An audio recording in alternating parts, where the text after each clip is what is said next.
Welcome to Organize Zen Now. My name is Janie Downey. Thank you so much for tuning in. I really appreciate you being here. If this is helpful to you, please like below. Please share the video and please subscribe. Your subscriptions to the channel help other people find me on YouTube, and I deeply appreciate that. Okay, so Organize Zen is about getting to your best work, the work that comes right from your heart that we all kind of seem to miss. That's the reason you're here on the earth, to get this done.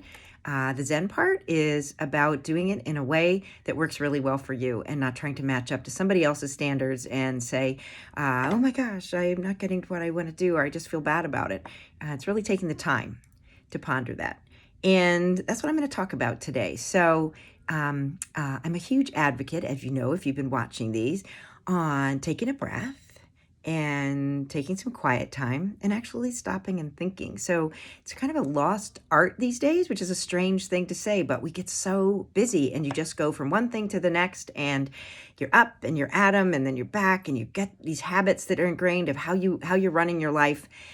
And every once in a while, maybe every once in a while, more often, it's super helpful to just be quiet and to just think.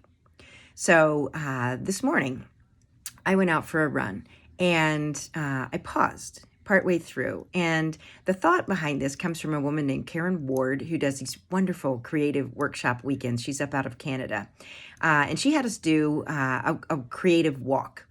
And on a creative walk, you can do that in your house. You could do that out on the street, but you're slowing down and you're just observing your environment. So, and you're looking for messages, which is really interesting. So you can take your camera with you. You can take pictures. The first time I did it with Karen, I walked a place I walked all the time, but I walked slower. And I took pictures of signs. I took a picture of a bug crossing the road. I took a picture of an empty playground because it was during COVID. And it just was so interesting to just follow your own thinking of, what am I seeing and how does this relate? How's this a message for me today? So this morning, I went out for a run and I paused partway through because I was on this beautiful path and it went by this water area. And I'm intent on running, which is kind of like how we run our lives, right? Just go, go, go. And I just decided to stop. And I stopped on the side, and I didn't want to meditate because I don't want to freak people out to be standing there with my eyes closed. So I did an open eyes, really just a contemplative 5 minutes. And I just watched. So I watched a tree. I watched the water. I watched the birds.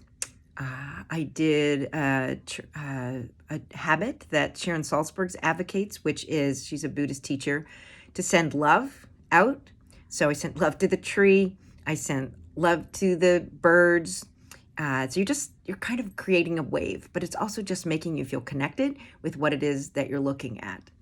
And then I just observed. So the birds were the ones that I thought I would tell you about because I thought this was kind of fun.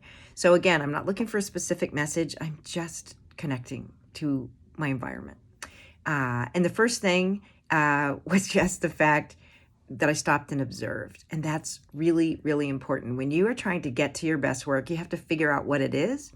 So you have to have some thinking, and you have clues all around you. People give you clues, your environment gives you clues, your body gives you clues.